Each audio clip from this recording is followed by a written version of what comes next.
Hello, welcome to Old Virginia Homes.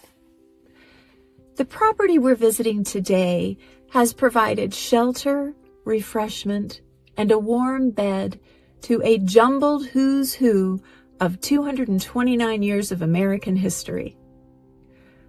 From George Washington to Gerald Ford, Eleanor Roosevelt and Lucille Ball, Jubal Early and James Earl Jones, Thomas Edison and Charles Lindbergh, General George Patton and Shaquille O'Neal, just to name a few. It has also welcomed countless people whose names hold no sway, and purportedly is home to a host of ghosts.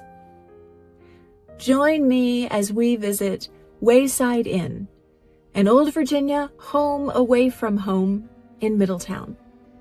Let's go.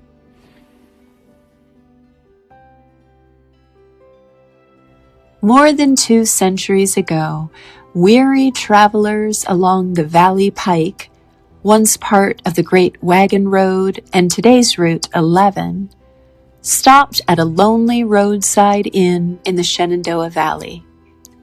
Here they found rest and refuge. Soldiers and settlers, artists and actors, and even now, generations later, through war, fire, and economic downturns, the Wayside Inn continues to welcome guests, no longer by stagecoach, but by car. In fact, not only is the inn one of the oldest continuously operating inns in the nation, it also promoted itself as America's first motor inn in the 1930s when the Valley Pike was paved for automobiles. The 5-bay, 2-story brick structure dates to about 1797. It was added on to in the 19th century and then again in the early 20th century. However, we're going to go back to an even earlier structure, which is now incorporated inside the inn. Taking in the totality of this sprawling building, it's confusing to piece out the stages in which it was built, but this portion of the current inn is thought to be part of the original 1742 Ways Station and stagecoach stop. It's also worth noting while visiting this dark, atmospheric space that the Wayside Inn has earned a reputation for being very haunted, and over the decades, its owners and staff have, for the most part, been very spirit-friendly. They have embraced the countless reports of otherworldly apparitions. If you choose to take part in one of Wayside's ghost tours, in this room they'll tell you a very sad story about a young boy named Jacob. They say that Jacob and his mother both experienced tragic, untimely deaths. And this might be a good time to talk about the inn's furnishings, an eclectic assemblage of antiques. As we tour the rooms throughout, you'll see so many interesting portraits, conversation pieces, and furnishings.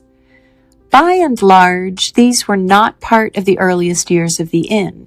They were added by a collector of both antiques and historic buildings, named Leo Bernstein, a Washington banker and investor who purchased the inn in the 1960s. But more on this man later. Local tradition maintains that the 1790s portion was constructed by Israel Wilkinson and was called Wilkinson's Tavern.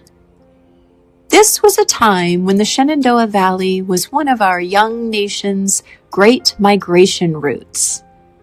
People traveled the Great Wagon Road in search of opportunity in lands farther south and west. And here they found warm fires, hearty food with interesting supper companions, and a bed for the night. During the Civil War, troops from both the Union and the Confederacy stopped here for food and rest. And probably because the inn served soldiers from both sides, it was spared the destruction that much of the Shenandoah Valley experienced during the war.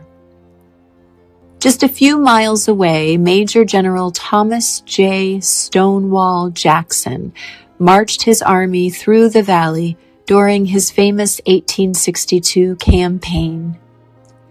During the engagement of Middletown, Stonewall Jackson attacked Major General Nathaniel Banks as he was retreating from Strasburg and forced him to divide his army. After the Civil War, Jacob Larrick purchased the inn, and the tavern was renamed Larrick's Tavern. At the turn of the 20th century, frame additions were added, and it was renamed the Wayside Inn. By the 1960s, the inn's heyday had peaked and now had entered a valley. The historic building had fallen into disrepair. Enter Leo M. Bernstein, a Washington financier. Leo Bernstein was driving on Route 11 in 1961, stopped in at the Wayside, fell in love with the charming but dilapidated property, and purchased the inn that same day. This promising next chapter was a monumental event for Middletown. Newspapers, including the Washington Post, covered the story. One headline called the acquisition a major coup, stating, "A tiny Virginia town with an historic inn is getting a shot of private capital adrenaline from a Washington financier.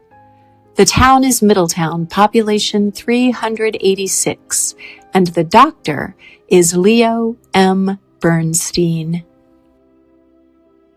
Bernstein began a decade-long renovation, turning the aging structure into a lively cultural gathering place and a vibrant historic destination. He also purchased the nearby Wayside Theater, a shuttered movie theater, bringing it back to life and bringing in professional actors to perform Broadway-style plays. Not only was Bernstein successful in banking and business, he was also apparently quite a colorful personality. He was a brazen believer in the supernatural and was quite proud of the fact that he was Jeane Dixon's banker. Dixon was a celebrity clairvoyant and astrologist who predicted, in print, the assassination of John F. Kennedy. She was also a frequent guest at the Wayside Inn. This room, referred to as the mirror room or portal room, is believed to have held seances in the early 1900s when such gatherings were trendy. The mirrors that face each other were thought to create portals, strengthening spiritual connections.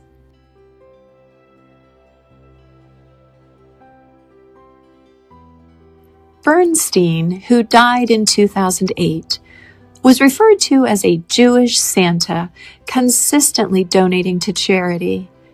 He was fond of saying, "Give 17 ounces to the pound," meaning always give more than is required. After Bernstein's death, the Wayside Inn, along with many other properties he owned at the time, was sold to new owners. Today, the Wayside Inn still holds 22 guest rooms, hundreds of fascinating objects of art, countless history lessons, and no end to captivating tales. While taking it all in, you can also eat at Clem's Kitchen at the Wayside Inn, a cozy restaurant that serves comfort food and craft cocktails.